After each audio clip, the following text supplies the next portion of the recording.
Everyone listen carefully, because with the help of all of our clever detectives out there, I believe we have solved the mystery. I have Wadsworth here, and I am ready to announce the solution to the mystery of what you saw that night that gave you such concern. Very good. Please go on. Yes, as you know, I am a master detective myself, and not only have I solved all your riddles, but I have interrogated all of your suspects and have pieced together every last clue and detail to come to this conclusion. On the night in question, Colonel Mustard arrived at the school intent to help with an unknown type of project. Upon finding no one here and becoming quite hungry, Colonel Mustard decided to have a snack of sausages he had brought with him. Colonel Mustard set the meat down on the plate, then left to retrieve a small pot, or some might call it a teapot, of French mustard stored within his room. At that very instant, Yvette, the minute maid, saw the sausages left within the lobby and cleared and cleaned the room without ever being seen. Since she is very fast made, Mrs. Peacock then entered, smelling the sweet smoke of cured meats still lingering in the air. Colonel Mustard was returning, but soon realized that the teapot was empty, having forgotten he had finished the mustard earlier that week, and let out a scream of both hunger and disappointment.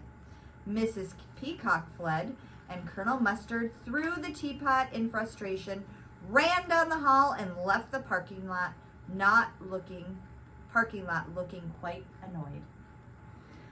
A most concerning scene, if ever there has been one. No wonder you wanted to report it, Wadsworth. Wow. I mean, just wow. I must say, this is an incredible job. Thank you. I mean, incredible, as in unbelievable how you got it so wrong. This is not even close to the correct solution. What detective training did you say you have again? It's not correct.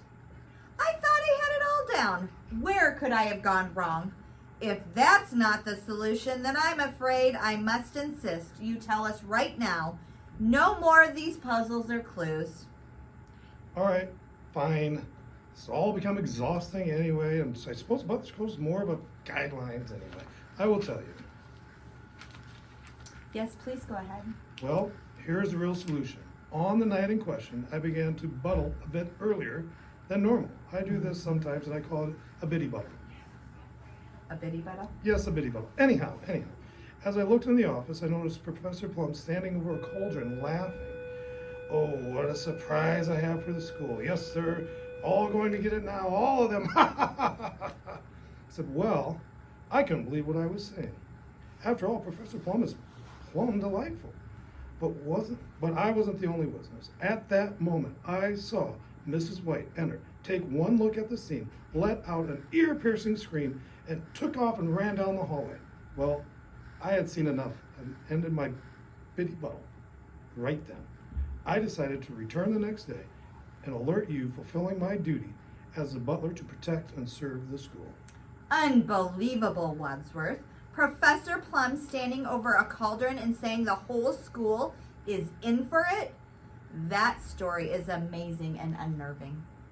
I must thank you for your service to the school. Let's get Professor Plum in here and get to the bottom of this.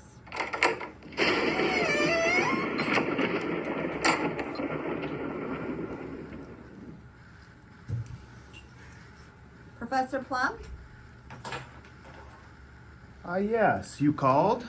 Yes, Professor Plum. Have you heard what Wadsworth has just reported to me about you standing over a cauldron in our office, cackling? What do you have to say for yourself? Well, Wadsworth essentially has everything correct. Aha, so you admit it? Yes, though I wouldn't really say it was a cauldron I was using. It was so much as a big pot. You see, I've been planning a special project to make treats and hot chocolate for all of the students and staff. And I was using the big pot to just practice to get the recipe just right. Wait, what? You were standing over a big pot mixing treats and you want to hand out to everyone? That sounds plumb delightful. But what was it Wadsworth told you that you were muttering? Oh, what a surprise I have in store for this school. Yes, they're all gonna get it now. All of them. Ah, ha, ha, ha, ha. Oh, I suppose that does make sense. And check out if you are making a treat for everyone. Plus, we have all those extra treats I've been handing out to the winners this week. Those must have been your practice batches. But what about Ms. White? What did she see that caused such a fright, sending her screaming and running? Oh, that. Well, I had just spilled a little bit from the pot out onto the ground by stirring a little bit too hard. Mrs. White saw this mess, and you know how serious she is about cleanliness. Well, she screamed, and she runs down the hall to her room to find some cleaning products immediately. Mrs. Peacock must have heard all of this screaming and then left before anybody else. What about Colonel Mustard looking so annoyed?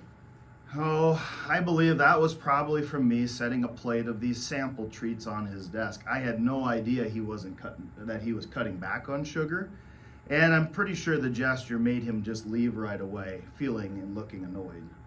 Well, that does wrap the solution up into a nice little bow. This whole thing was just about you trying to make some treats for the school.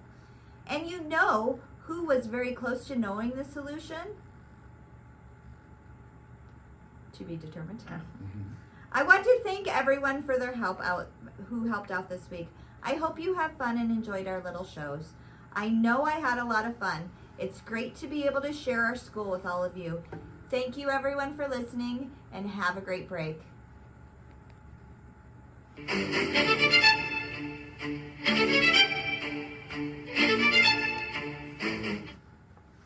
Now everyone, today you will enjoy hot cocoa and cookies, and we also have candy canes for you today. Enjoy.